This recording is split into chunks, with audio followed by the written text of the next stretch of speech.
Off the Exit. Ladies and gentlemen, it is time for another edition of Off the Exit right here on the Exit 50A podcast.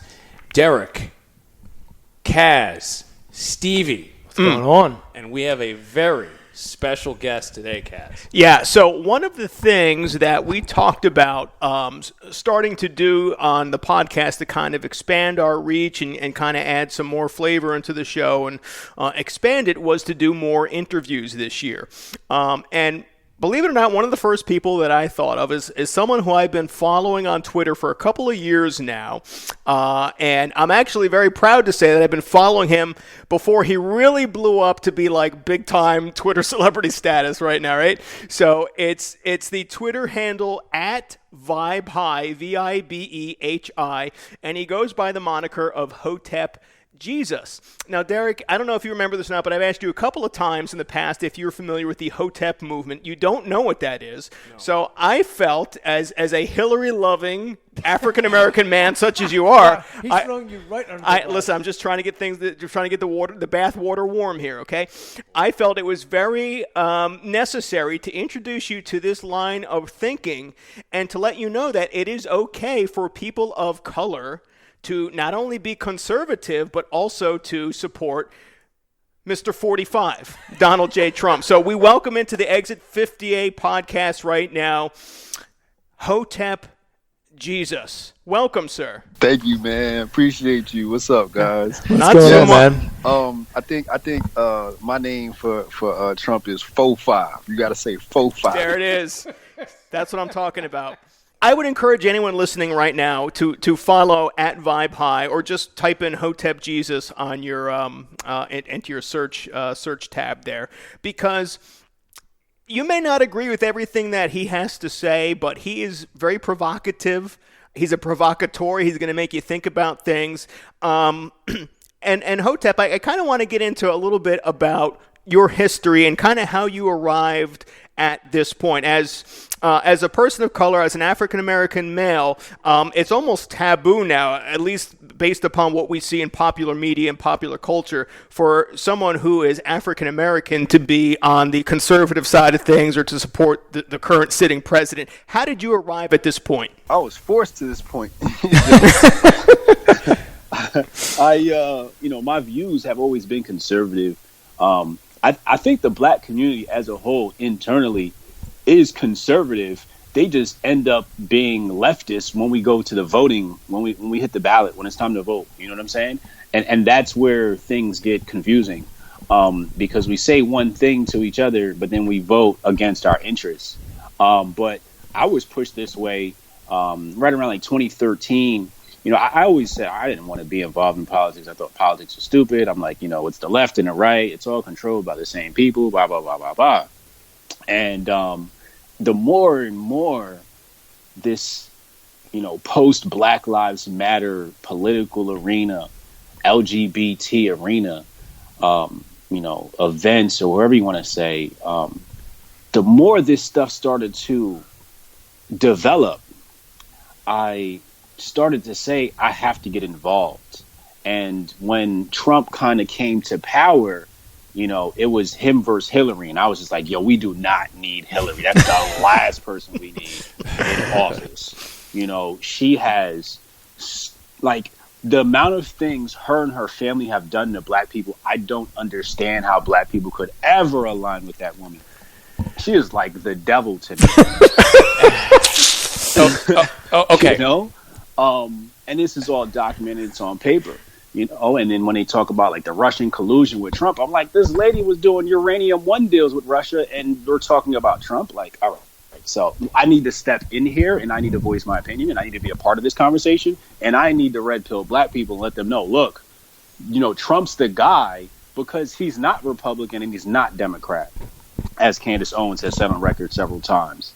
And for me, it was more or less about being right wing or right, than it was about being a Democrat or Republican or anything like that. But when I expressed my views about how I felt that black people should climb out of the hole they're in, I was attacked by white leftists and black leftists. So being attacked so much, I'm like, you know what? I'm on the other team. That's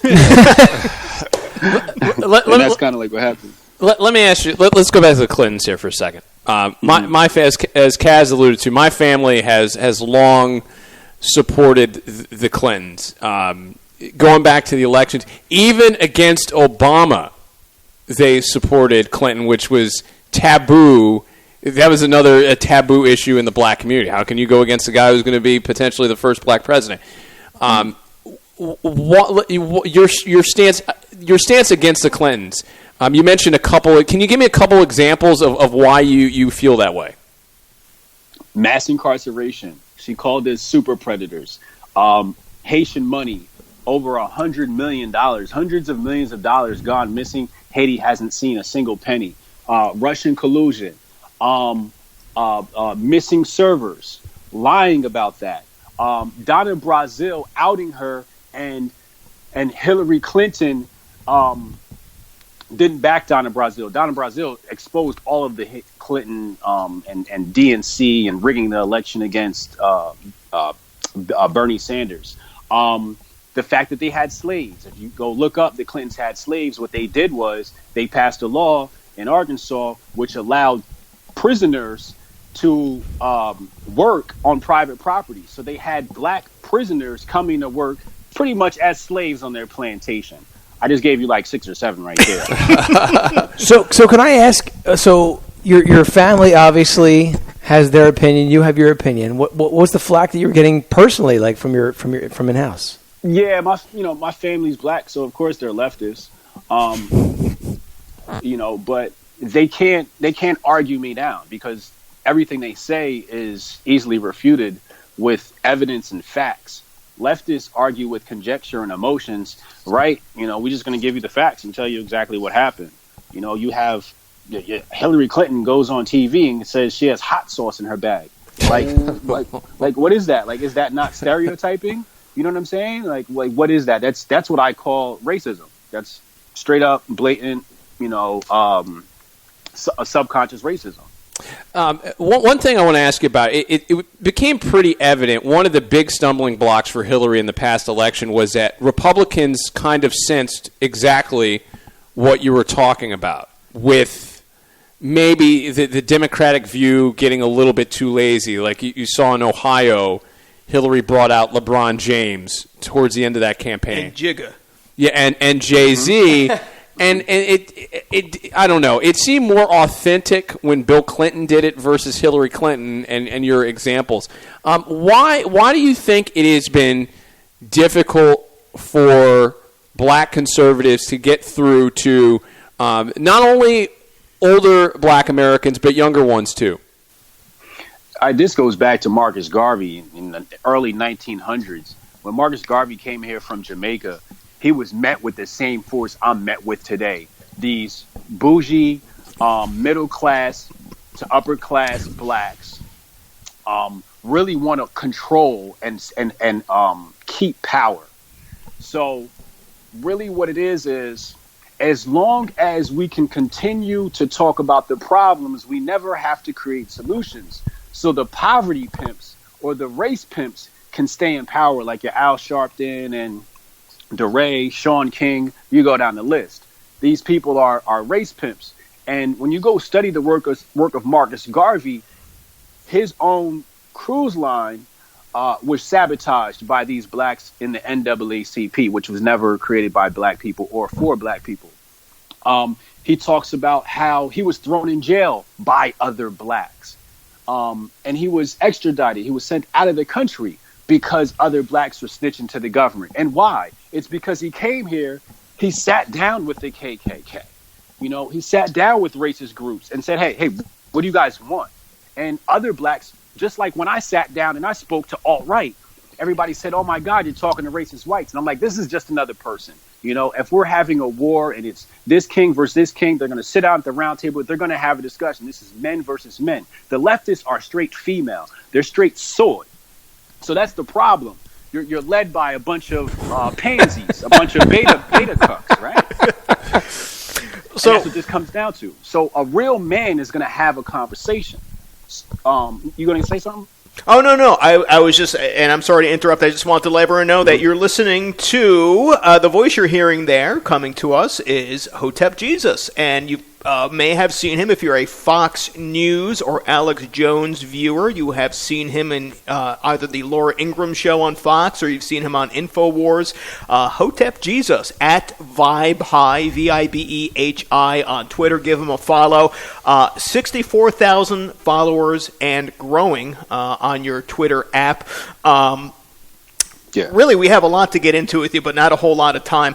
One of the things, and you do a really good Periscope program, which is really one of the highlights for me. You're one of my favorite follows, and I'm not saying that because you're on with us right now. But Twitter is like a wasteland, as you know. It's all bots and people clapping seals for liberalism and all this kind of stuff. Or mental illness, as pops in, another great Twitter follow would say. Right.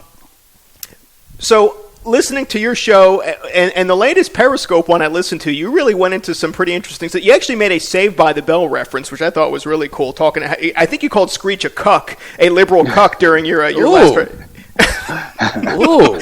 But I didn't like Screech either. Yeah, okay. Well, no one likes Screech. Lisa certainly didn't like Screech.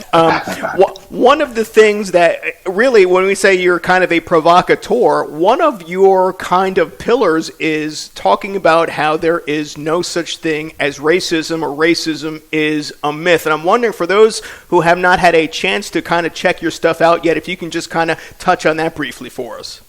Racism is something that only exists in the lower class. The elites, which I hate using that term, but the powers that be use racism as a tool to keep people divided. Racism cannot be real if a Nigerian male can, on average, gross $93,000 compared to a white male, which is $45,000 per year. This is the average household income of a single black male from Nigeria. So how is that racism when I go outside, go around the corner, and the whole block looks like New Delhi, India? How is that possible? We cannot be living in a system of white supremacy. If we were living in a system of white supremacy, I would not go into New Brunswick and see an entire block that looks like Havana, Cuba. That just wouldn't be possible. So that's a lie. And this is something I detected very early. Racism is something that only exists amongst the lower class, because what happens was, when you look at antebellum South, right? Post-slavery. Post-slavery. What happened was, the Democrats, the poor white Democrats, were so threatened by black landowners, they created these things called black codes and Jim Crow laws to seize power from blacks that had power here in America. This is the poor class trying to seize assets from a black class which was rising and climbing and were black owners. Also, I don't believe in the slavery myth either, because there were 3,700 some odd black slave owners in the South. So there's no way you're going to sit up here and tell me black people were slaves. No, don't say that. Some black people were slaves, and also some white people were slaves, as you see with the Irish. Another thing that that you've touched on is kind of where we are culturally right now, and black television and black media. How we are, it seems like we're eons away from the Cosbys and Hanging with Mr. Cooper and shows like that.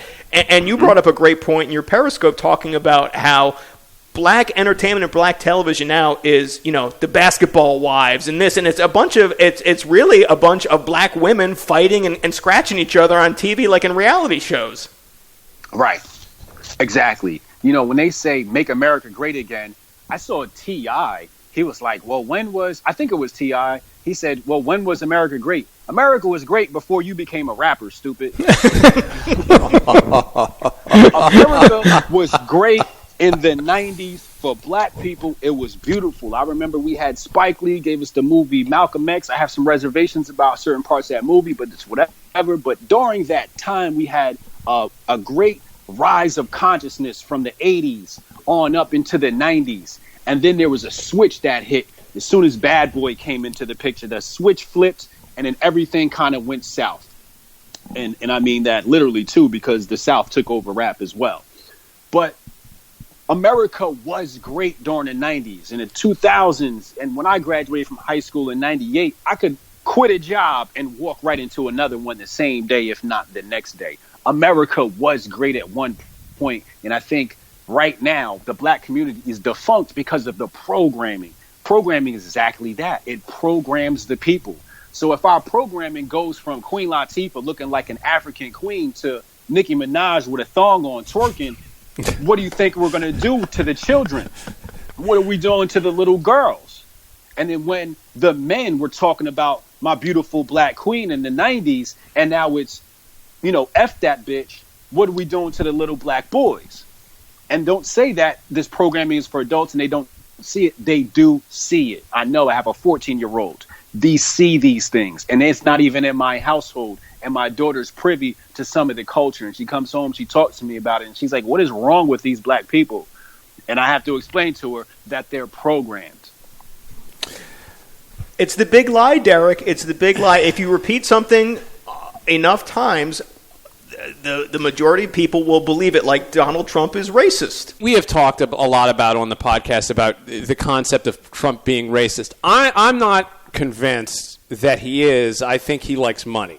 And there's a distinct difference between the two things. I do want to ask you, Hotep, about one issue that has been, and it involves Donald Trump, that has been really huge over the past year or so, has been this issue with the national anthem and who's standing, who's not standing, how are they standing, how are they protesting. What's your view on all this and how Donald Trump has kind of been woven into the discussion? Do you feel like this is much ado about nothing? I mean, this is the first time I can remember watching sports since I've been alive where politics was a part of the discussion. It hasn't been this much a part of the discussion, at least in my opinion, since the civil rights days. And I'm not sure we're at the. I don't know. I don't think. Here's my thing. Yeah. I'm gonna show you really fast what we were talking about before, how I was attacked by black leftists. When in 2013, when Mike Brown and Trayvon Martin were killed in the streets, you know what I told black people? I said, look, cut off the NFL. We support this organization which is not black owned. I said, cut it off. Let's not support that anymore. We waited 5 years for Colin Kaepernick, the fake Black Panther, to be killed. We waited 5 years for him to pop up and say something, and now black people are looking at the NFL in a funny light. Let's not talk about Donald Trump yet, as he enters the picture. Let's just talk about the NFL. The NFL is run by a syndicate of what I would call mobsters, and these mobsters are involved in all aspects of economics and politics. The same thing with the NBA. This is a syndicate. All these people and all these owners are part of one corporation. It's called the NBA and it's called the NFL. They are one corporation. These teams are not separate entities. They are just different factions of one entity. Now, let's talk about Donald Trump. Donald Trump goes in and he says, you sons of bitches. And you know what I say? You're damn right there's some sons of bitches, because they're idiots. You're kneeling, but you're still showing up to the game. You're kneeling, but you got the same jersey on. You're kneeling, but you're wearing throwback jerseys. You're kneeling, but you're not building your community. And you want to choose the football game in which to protest. No, that's not the place where you protest. You protest with your dollars by using it to lobby with your politicians, just like everybody else does. Don't bring the politics to the sports. Remove the politics from the sports. And remember that these people are employees. So if the boss says we don't want you kneeling, you shouldn't be kneeling. And when Donald Trump says you're sons of bitches and it makes black people mad, I'm happy because it's going to force them to turn the TV off. So I need him to say it 20 more times. Oh, man. Wow. I hope you're paying attention to this, Derek. I am. I'm taking notes. The man who brings us woke water is baptizing you with woke water right now. I am so extremist pro-black. It's not even fathomable. It's hard to digest. Now, see, here's the thing about that, and this is one of the last things that we want to touch on with you, and Thanks very much. You've been awesome, and thanks very much for making. You're a busy dude. Everyone wants a couple of minutes of Hotep Jesus' time, so we're definitely lucky to get you on here on the Exit 58 podcast. But one of the things that you are working towards, and what you just kind of alluded to, was the idea that the Hotep Nation, empowering black people through economics and capitalism and things like that. And one of the things you talk about really across all your platforms is how the support monetarily that you receive is by and large from white people. And, you know, a lot of people are, wow, why would white people support someone who is so pro-black and trying to empower black people? But there's a pretty simple answer to that then, isn't there? Absolutely. We preach empowerment. If you look at Rihanna, if you look at Beyonce, both of these people sell what? They sell confidence. So people are always going to be drawn towards confidence and people that want to self-empower. So white people love that. Also, the politics that we push and the policies that we want to get behind are not only good for Black America, they're good for white America and America at large. So, for example, when people say Donald Trump is a racist, you know what? Let's say Donald Trump is a racist. But you know what? His policies are great for black people. I need freedom of speech and I need my guns. Those are two things that I need. And I need Roe v. Wade to be looked at. I need Planned Parenthood to have another look at. Thank you. They're killing way too many black babies. How is it you got black people supporting Planned Parenthood, but it was created by a KKK associated white female that was which was blatantly honest about saying this is about eugenics and decreasing the population of undesirables, right? So when you say somebody is racist, I say I don't care what they are, if they're racist. What are their policies, and how can I benefit from said policy? And that's what this comes down to. Hotep policies and what we preach is something that white people can appreciate and helps white people. And I'm fully behind white people getting their country back for Americans. I want it to be a nice and beautiful white America again, because then my people can get their stuff together. There's some interesting points you made there. I want to ask you this. There is a view, at least I believe in the black community, that Republicans and obviously, as you said with Donald Trump, he's kind of he's far different than anybody either side that we've seen in a long time. There is a view out there to me that Republicans don't go into the inner city, they don't go here, they don't go there, and therefore their community, their support in the black community isn't there. What do you say about that? How accurate is that, and do you feel that's a bad rep? I don't want white people in the hood. Whether they're Republican or Democrat, they got no business there. Like, why are we asking white people to fix a black problem that was created by black people? That doesn't make any sense. So when they say Republicans aren't in the community, maybe they need to be for the sake of getting votes. That's one thing. But here's what I know. Going back to what I just said, Democratic policies kill the black community. Look at welfare, which basically said to the black woman, look, if you kick this black man out, we'll give you some money. It incentivized the breakup of the family. And we see what that has done long term to the black family. We are now defunct. We are now degenerate. We are now remedial. We don't even value learning, which at one point we did, which at one point we were highly educated people. And now we don't even appreciate education. Don't put the politicians in the hood. Make the hood fix the hood. Take the black bourgeoisie that's on Twitter with their verified profiles and their platforms on mainstream media. Take your money, take your rhetoric, and go into the hood and you fix it, and stop asking white people to fix your neighborhood. If you want more of this type of content and thinking and ideology, may I direct you to hotepnation.com. And correct me if I'm wrong, Hotep is basically another way of saying peace, correct? Peace of satisfaction. There you go.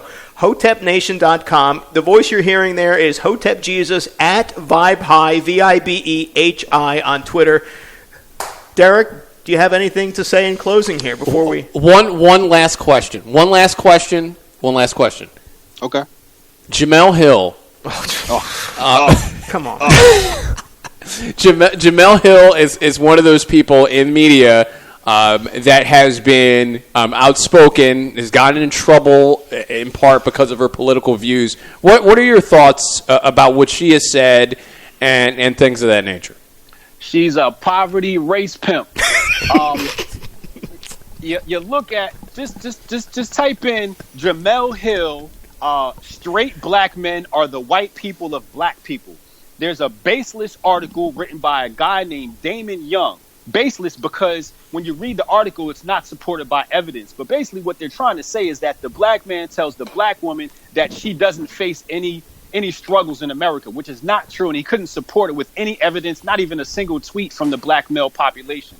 She supported and promoted this. Straight black men. Again, this is the LGBT agenda used to destroy the black family. You're trying to get the straight black male out the paint. This is Jamel Hill. And then when Candace Owens stepped to her and said, look, we're having this discussion on Twitter. Let's take it live to TV. She backed out, just like every other black liberal does. They'll never have a debate with me. They'll never have a debate with Candace Owens. You know why? Because all they have is conjecture and rhetoric that lacks evidence and backing or base or foundation, and they'll lose every single time.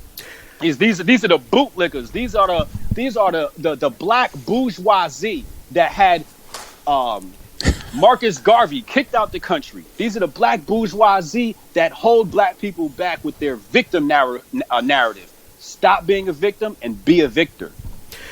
Hotep Jesus, you are a firecracker, sir. You are really leading the vanguard here. You're also an author. Is it booksbybrian.com that we should visit to get your book? Yeah, booksbybrian.com, Brian with the Y. That's my marketing book. If you want to be in marketing, you want to start a business, organization, nonprofit, go get that. You need that. I have over 10 years of experience in marketing and branding, so you'll enjoy that. There you go. And Donald Trump's policies are helping you as a small businessman, I take it as well. Oh, those tax breaks? Are you serious? I'm loving it. There you go. There you go. You heard it here, folks. Donald Trump pro-black. That's all you need to know. Hotep, thanks, man. You're awesome. We're going to continue to follow yourself, watch your Periscope show. Big ups also to Uncle Hotep, too, who's another one of my favorite Twitter follows as well. Thanks a lot for some time. Thanks for dropping some knowledge on us. One more plug. Watch Hotep's Been Told You every Thursday, 8 p.m. on YouTube. There you go. Thank you very much, Hotep. No problem. Thank you, guys. All right, there you go. We followed through on one of our first promises is to bring you more for year three hard-hitting content, interviews, and boom. That's how we do it right there. How you feeling there, DJ? I mean, are you feeling he's ready? He can't talk yet. Are you feeling any more woke after hearing all this? He brings up some very valid concerns, and unfortunately, we did not get to one of the issues that came out this week as we record this. Mm-hmm. There was a report floated out that maybe, just maybe, Hillary Clinton is getting the boats ready. Oh, I hope so. For 2020. Oh, please. Lord, are you kidding me? Lord God, if you're lying. She would be slaughtered. I love it. I wish I was lying. But that's the situation. I'm gonna break that glass ceiling again, whether Jigga's with me or not. I'm coming for you. Maybe I have to put some blackface on to get the votes now. Oh boy. Why would they use? I guess there's nobody else out there. Well, I thought everyone's greatest next hope was Joe Biden. What happened to that? And I don't see the Republicans getting anybody else, I guess, besides the incumbent together, right? I would. I guess they're going to shop Trump right out there again. Unless something happens in the next 2 years, like severely drastic. Yeah. Well, because there is some divide. Like, let's be honest, there is some divide with the Republicans on Trump, right? It's not. It's like all 100%. Yeah, there's still that never Trump faction. Yeah, there's that never. So they could try to slide somebody else in there to take over for Trump. No matter what happens, no pivot to Mike Pence, please. No pivot to Mike Pence. Well, we're going to towel Derek off because he's just been baptized with woke water by Hotep Jesus here. And I've never seen him drink a beer that fast. Yeah, wow. Because you picked up, what are these, 16 ounces? How big is this? Stevie went big tonight. Stevie wanted to go with the 16 ounces. Yeah. It's a special occasion. Well, there you go, folks. Exit 58 podcast, Off the Exit, in the books. We'll be back at you next week with episode. What number are we coming up to? 46. 46. Wowzers! Yeah. Episode 46. We're key deep now into season 3. So this is just a taste of what's to come this year. Exciting. I'm ready. You're obviously ready. Oh, I'm ready. You look I'm scared. charged up now. I am scared. The Conservative movement, baby. Get on board. Choo-choo, baby. I'm very The concerned. Trump train picking up steam. Oh, my God. No more, please. Oh, boy. Well, for Stevie, Kaz, Yeah. Hotep Jesus, I'm Derek. Until next time, see ya.